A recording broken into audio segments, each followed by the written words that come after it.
গতকালকে ঢাকা মেডিকেলের আমরা একটি ঘটনা শুনতে পেয়েছি। ঢাকা মেডিকেলে আমাদের যে ডাক্তার ভাইরা রয়েছে তাদের গায়ে হাত তোলা হয়েছে।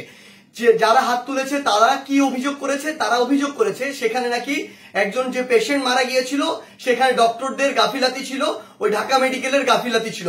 এখন প্রশ্ন হচ্ছে যে ডক্টরদের বা ঢাকা মেডিকেলের যে গাফিলাতি ছিল কিনা এটি নির্ধারণ আপনি কিভাবে করতে পারেন, কোন এক্সপার্টিজের ভিত্তিতে এটি নির্ধারণ করতে পারেন এবং এই অথরিটি আপনাকে কে দিয়েছে? যদি কোনো গাফিলাতি থেকে থাকে, ডক্টরের হোক, প্রশাসনের হোক, কিংবা যে কারো হোক, কিংবা কর্তৃপক্ষের হোক, অবশ্যই তার বিচার হবে। তার বিচার একটি প্রক্রিয়াধীন প্রক্রিয়া হবে, একটি তদন্তের মাধ্যমে হবে। সেই অভিযোগটি আপনি বিএমডিসি তে করতে পারেন কিংবা সেই অভিযোগটি আপনি প্রশাসনের কাছে করতে পারেন। কিন্তু আপনার কি অভিজ্ঞতাটুকু রয়েছে, আপনার কি দক্ষতাটুকু রয়েছে যে একজন ডক্টর তার সাথে গাফিলতি করেছে কিনা সেটি যাচাই করার?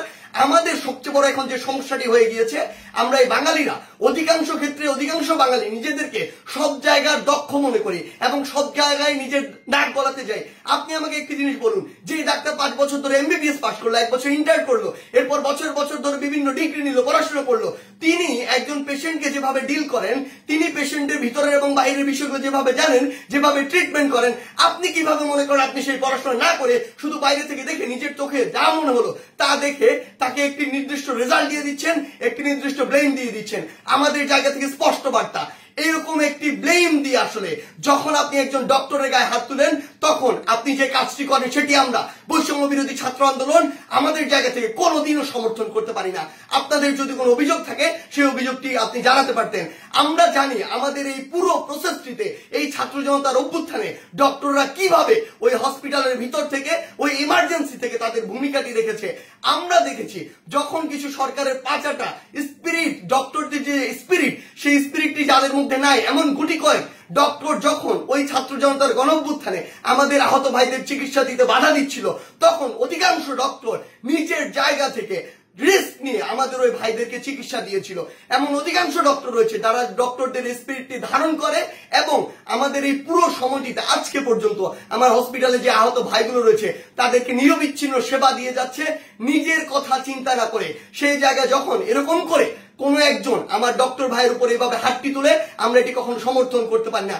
আমাদের জায়গা থেকে একদম স্পষ্ট একটি বার্তা, সেটি হচ্ছে যে আমরা প্রশাসনকে, মাননীয় স্বাস্থ্য উপদেষ্টা, ডিজি হেলথ সহ সকলকে একটি বিষয় স্পষ্ট করে বলতে চাই, আমাদের যারা মেডিকেলের ভাইরা রয়েছে, ইন্টার্ন ডক্টররা রয়েছে, কিংবা হসপিটালের যে ডক্টর ভাইরা রয়েছে, তাদের সাথে আমরা এই জায়গাটিতে একাত্মতা ঘোষণা করছি।